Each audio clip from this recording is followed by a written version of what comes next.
So, what should we know about Lavender and Gin before we get into the reading? So, Lavender and Gin is set in 1930 Detroit. It follows Kasia, who has run a bootlegging gang disguised as her missing twin brother for a decade. She's gotten almost everything that she's wanted until a new police chief threatens to destroy everything she's built. And the mysterious owner of a queer speakeasy tempts her to reveal her secret. Mm, all right. And is there anything about the scene we should know before we get into it? Yes, so in this scene, Kasia and Sophia have met a couple times before and it has not gone well. And Kasia is trying to make nice with Sophia in order to get more information about the police chief that she thinks that she can use to blackmail him and keep him at bay. So this is the first time that she goes to the Lavender, which is Sophia's queer speakeasy. And she is there in theory to collect a delayed payment. Mm, Chapter 15. Making nice might not have gone as well as Kasia hoped, but at least she'd scored an opportunity to return to the Lavender. Sophia wasn't pulling her leg about the turnout that night.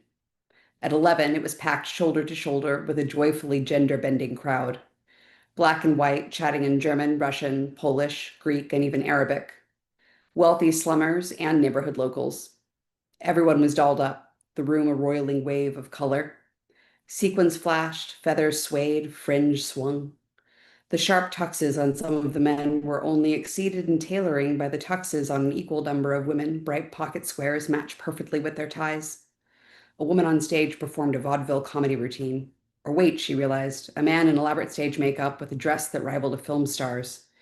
She bantered with a young couple standing in front of the audience, sending the crowd into uproarious laughter. Kasia stuck to the edge of the room, weaving her way towards the bar. Sophia was nowhere to be seen. Of course, Sophia was short and harder to spot at a distance with so many people around. Excuse me, she said to a group of three around a small table. Can I borrow a chair? We're using these, said an indignant man. Oh, only for a moment. I'm not sitting down. Kasia shooed him and he stood, despite looking affronted. She stepped onto the chair, balancing carefully as she scanned the heads below.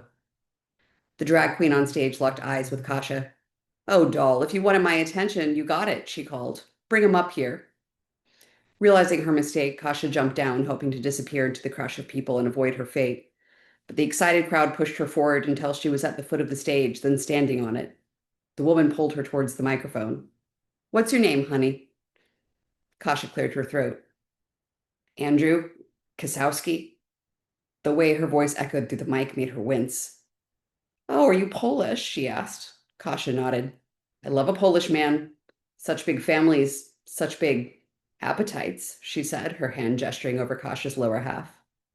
Must be all those meat and potatoes they eat. I'm a big fan of meat and potatoes myself.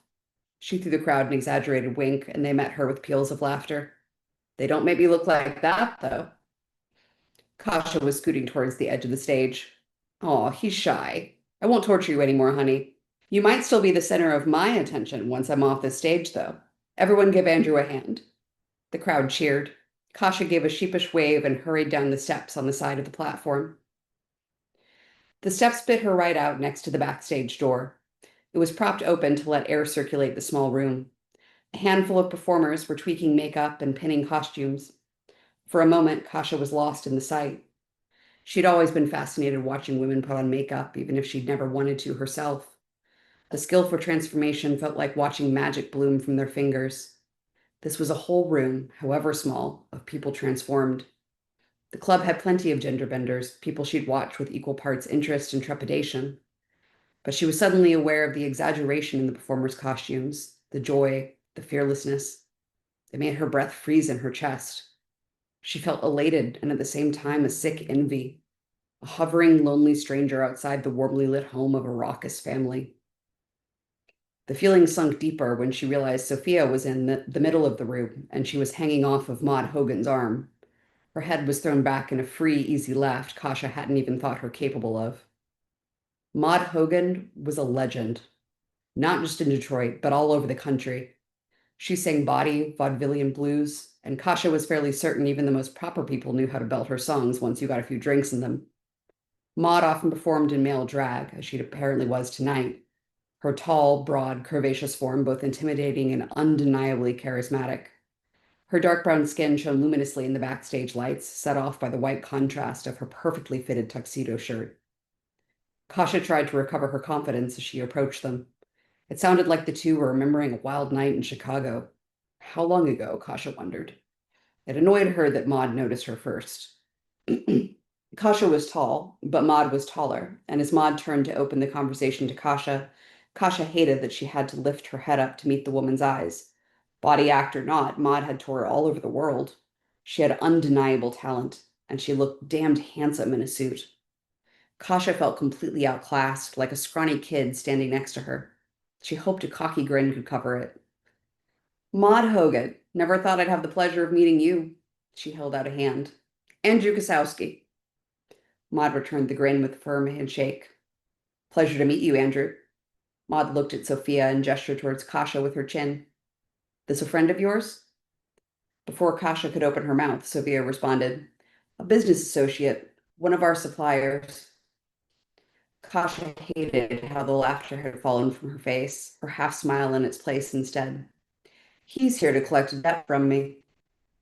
Well, if you're a fan, I hope you're staying for my act, said Maud. I believe I'm up next. Would miss it, Kasia replied. As if on cue, there was a burst of applause from the audience, and the drag queen on stage trotted down the steps to the backstage room. She exchanged cheek kisses with Maud, then threw a wink at Kasia that made her blush. Ah, my bashful boy, we meet again, the queen said. Friend of Sophia's? Liquor supplier, Kasia said, trying to keep the bitterness from her tone. The queen didn't respond, already pushing her way between two performers to check her makeup in a mirror. Break a leg, Sophia called after Maud as she headed towards the stage. Sophia trailed behind her, followed by Kasia, until they could see enough of the stage to watch Maud settle in next to the microphone. She welcomed the crowd, letting the frantic cheers die down before gesturing to the band to start. Her rich voice would have filled the room even without a mic. The song was a crowd favorite, a blues number that barely hid the fact that it was about a woman with female lovers. Kasia had heard it mimicked by other singers in other clubs. Hearing it now, though, in a crowd that could appreciate and understand it in a way the other venue's patrons couldn't, sent an odd shiver through her. It was as though the song weaved a spell, connecting every soul in the packed room. Most of them, at least. The slummers there for a scandalous performance rather than camaraderie merely looked titillated. Still, the spectacle of it didn't dampen the excitement and courage the song and Maud's undeniable stage presence seemed to lend the queer listeners. Despite watching the performance with rapt attention, Sophia spared Kasia a glance. It quickly twisted into a longer, more thoughtful look. She smiled, not the half smile she usually offered, but a full one, and strangely tentative. Are you enjoying the performance? She asked, barely audible above the band. She's brilliant, Kasia answered honestly. While jealousy still tightened her chest, Kasia knew she couldn't hide the starry look in her eyes. The music and the feeling it gave her was too overwhelming. Have you heard her perform before? Sophia asked. Kasia shook her head. No, I know the song, but I've never seen her play it. Kasia scooted closer, leaning in close to her ear so that she could be heard above the music. So, how do you know Maud Hogan? She tried to sound casual, but it came out sharper than intended. The other woman examined Kasia for a moment, a curious look passing over her face. Her cheek twitched, like she was suppressing a broader smile. We've known each other for years. We frequented the same clubs. We're acquainted with the same people. We were intimate friends for a time. Kasia swallowed to calm her flipping stomach, hands clenched into fists in her pockets. Were? Was it Kasia's imagination, or did Sophia's smile spread a little wider? If so, it disappeared as quickly as it came. Sophia turned her head back towards the stage. She's so famous now. She's always on the road. Hard to keep in touch. She's at the Lavender as a favor. She's due to perform back-to-back shows for the Greystone and came early just for us tonight. The thought washed her face with relief. Hard to get a club started, much less keep it going. With her bringing a crowd this early, we might have a chance. You must have been pretty good friends for her to do all that for you, Kasia said.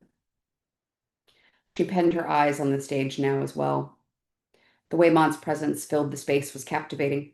Kasia could have sunk into her performance without coming up for air if her attention wasn't locked on Sophia. Girls like us have to look out for each other when we can. The two women couldn't have been more different, but Sophia didn't have to explain what she meant. The place they stood said enough. No one else will. Her eyes shifted to the floor. And sometimes you've got no choice but to look after yourself. She looked back at the stage. I understand, Kasia said. Her own world was full of favors, trades, negotiation, survival, secrets. She wondered how much of Sophia's was as well. And for the first time, she realized that the openness here in this basement gin joint was sacred and tenuous. Speakeasies always operated on borrowed time. They were only as permanent as the next police raid, but they weren't always sanctuaries. It filled her with a panic she struggled to identify. She could only wonder if the relationships between the women here were, by necessity, just as temporary, if every love meant knowing loss. She suddenly wanted to leave. She could barely look at Sophia, which was difficult because Sophia had turned to face her after Kasia's response. Do you? Sophia said. Kasia could barely hear her over the music. Despite the assurance in Sophia's words, her expression was questioning, almost hesitant. Her eyes swept Kasia's figure again. In my way? The press of the crowd kept them close. Only inches of bare space separated them. If Kasia leaned forward just a little, she was sure she could feel the heat radiating from Sophia's skin. Sophia's face was tilted up, just beneath Kasia's. She pictured dipping her head, pressing her lips to Sophia's. She could almost taste her mouth, feel the slip of her tongue, Sophia's breath on her cheeks that were flushed, burning hot. Was it her imagination, or were Sophia's as well? The woman looked less uncertain now. Instead, she had an almost hungry look, her eyes tracing Kasia's, then falling just slightly to her lips. The song ended, and the swell of applause tore Kasia's attention away. What was she doing? She was losing her head. Getting friendly with Sophia was one thing. Whatever was passing between them was another. It was too close, too intimate, too much like revealing her secret. Kasia stepped back, though she hardly had room to put more space between them. It's nearly midnight, she said, stiff. Sophia's face collapsed into a scowl. She tossed her head, arms over her chest. Can't it wait until after the performance? The annoyance returning to Sophia's voice was relief. Sure, I could use another 5% of your money, Kasia said. Her own voice was cold now. We had a deal. Fine. She grabbed Kasia's hand, pulling her through the crowd towards the bar. The noise of the room, the voices, the music, glasses clinking and breaking, quieted to a soft hum that filled Kasia with a ripple of vibration. The angle of Sophia's arm let her glimpse the smooth skin at the top of her ribs. That inch of skin was all she could see. The room blurred and narrowed, her own heavy breath now beating in her ears. And then Sophia let her hand go. The world around them returned, harsh and loud. Sophia ducked behind the bar, disappearing behind James. When she rose again, she was counting bills, which she held out to Kasia. There, the remainder of my balance at... She pulled Kasia's wrist toward her and pushed the jacket sleeve back to glance at her watch. 11:58. Sophia tossed her head towards the stairs. You got what you came for. Unless you're here to drink, make room for paying customers.